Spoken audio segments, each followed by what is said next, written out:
1. Romantic jealousy. Your partner's phone lights up mid-conversation and their face changes for half a second before they catch themselves. You noticed? That reaction, the tightening in your chest, the sudden need to know who that was, is romantic jealousy, and it's not a character flaw. It's a mate-guarding system inherited from a long line of ancestors for whom losing a partner meant losing access to reproduction and resources entirely. Onset.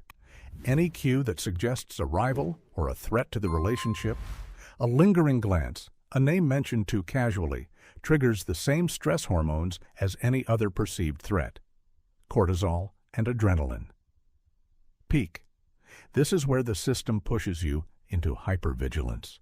You start scanning for evidence, replaying conversations, noticing details you'd normally ignore.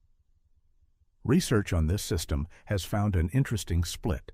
Men, on average, report more distress over a partner's sexual infidelity, while women, on average, report more distress over emotional infidelity. Different threats to the same underlying investment. Come down, reassurance, or an explanation that checks out, brings the stress hormones back down fairly quickly. But if the situation stays unresolved, the system doesn't reset. It just loops back into the peak, again and again, until something actually settles it. 2. Retroactive jealousy. This one has nothing to do with the present. Your partner mentions an ex in passing, completely harmless, and suddenly you're picturing details you never asked for and can't stop picturing. That's retroactive jealousy. Distress over a partner's past, not their present behavior.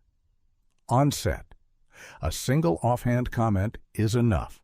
A name, a photo, an old story. The mind doesn't need much material to build an entire scenario. Peak. The thoughts repeat on their own, intrusive and unwanted, closer to a compulsive loop than a rational concern. You might catch yourself asking probing questions you already know the answers to, just to relive the discomfort one more time, which sounds pointless because biologically, it kind of is. This runs on the same reward-driven rumination system behind other repetitive, obsessive thought patterns, just aimed at something painful instead of something pleasurable. Come down. The thoughts do eventually fade, but rarely because the person reasoned their way out of them. Usually it's just time or distraction, doing what logic couldn't. And the smallest new detail can restart the entire loop from zero. 3. Sibling jealousy. Long before romantic jealousy ever shows up, most people have already rehearsed it in childhood. A new sibling arrives, and suddenly parental attention, once undivided, has to be shared. Psychologists call this dethronement, and it's one of the earliest experiences most people have of losing status to a rival they didn't choose and can't get rid of. Children respond to this the same way adults respond to romantic threats: increased vigilance toward the parent's attention, competitive behavior, and in some cases, outright hostility toward the sibling. What makes this type notable is that it isn't really about the sibling at all. It's about a finite resource, parental attention, and whether there's enough of it left over. The competitive wiring built in childhood over that resource tends to resurface later in adult relationships, whenever attention starts to feel finite again. 4. Friendship jealousy. Nobody likes admitting this one out loud, which is exactly why it usually shows up sideways as passive comments or sudden coldness instead of being named directly. A close friend starts spending more time with someone new, and something in you reacts almost the same way it would to a romantic rival, minus the social permission to call it that. Friendship doesn't come with the same cultural script as romance, so there's no accepted way to say, "I'm scared of being replaced by your new friend," without sounding, at least to yourself, a little ridiculous. But the underlying mechanism is nearly identical to romantic jealousy. A bond you've invested in feels suddenly less exclusive, and the brain treats reduced access to a person, any person you're attached to, as a loss worth reacting to. The friendship rarely ends over this. What usually happens instead is a slow, unspoken distance because nobody wanted to say the actual sentence out loud. 5. Professional jealousy. Someone at work gets the promotion you wanted or the recognition you felt was overdue for you instead. Technically, this is closer to envy than jealousy, envy being about wanting what someone else has, jealousy being about fear of losing what you already have, but the two get lumped together constantly because they run through the same comparison circuitry in the brain.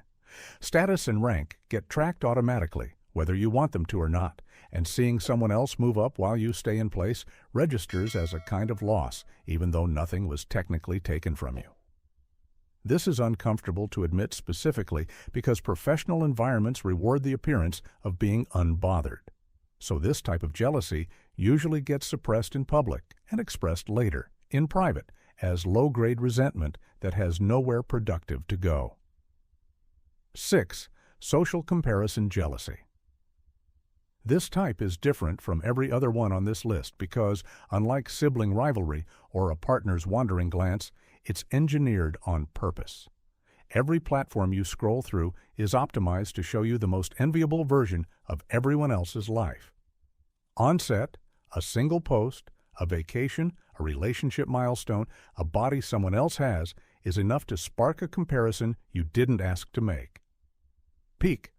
One comparison turns into a scrolling loop, each post adding another small hit of distress layered on top of the last, while the algorithm keeps serving up more of exactly what triggered you in the first place, because that's what keeps you scrolling. Come down. Closing the app doesn't close the loop. The low mood tends to linger well after the scrolling stops because, unlike a real-life encounter with a rival, this one offers no resolution, no conversation, no way to actually check whether the threat was real. It's jealousy with the informational content stripped out, running purely on volume. 7. Attachment-driven jealousy. Not everyone experiences jealousy with the same intensity, and a lot of that difference traces back to attachment style, the pattern of trust and security formed in early relationships that quietly shapes every relationship after. People with an anxious attachment style tend to run a more sensitive version of this system. Smaller cues trigger bigger reactions, and reassurance helps less and for less time. People with a secure attachment style generally still feel jealousy. They're not immune to it, but the system resolves faster once reassurance actually arrives. People with an avoidant attachment style often report feeling less jealousy, but that's frequently a suppression pattern rather than a true absence of the response. The feeling gets pushed down instead of processed. None of this is really about the current partner at all. It's an old setting, installed early, that gets applied to whoever's closest now. 8. Morbid jealousy. This is where jealousy stops being a signal and becomes a controlling pattern instead, and it's worth being direct about it. This is not romantic, and it's not a sign of how much someone cares. Morbid jealousy involves a persistent, often unshakable conviction that a partner is being unfaithful, regardless of evidence or in the total absence of any. In its most extreme clinical form, it's been documented as a genuine psychiatric condition, sometimes called Othello syndrome, but far more commonly it shows up in a milder, still damaging form. Constant phone checking, tracking someone's location, restricting who a partner can see or talk to, treating normal independence as proof of guilt. Pop culture has spent decades selling intense jealousy as evidence of deep love. Clinically, the opposite is closer to true. The relationships where this pattern shows up consistently correlate with control, and in more severe cases, abuse, not devotion.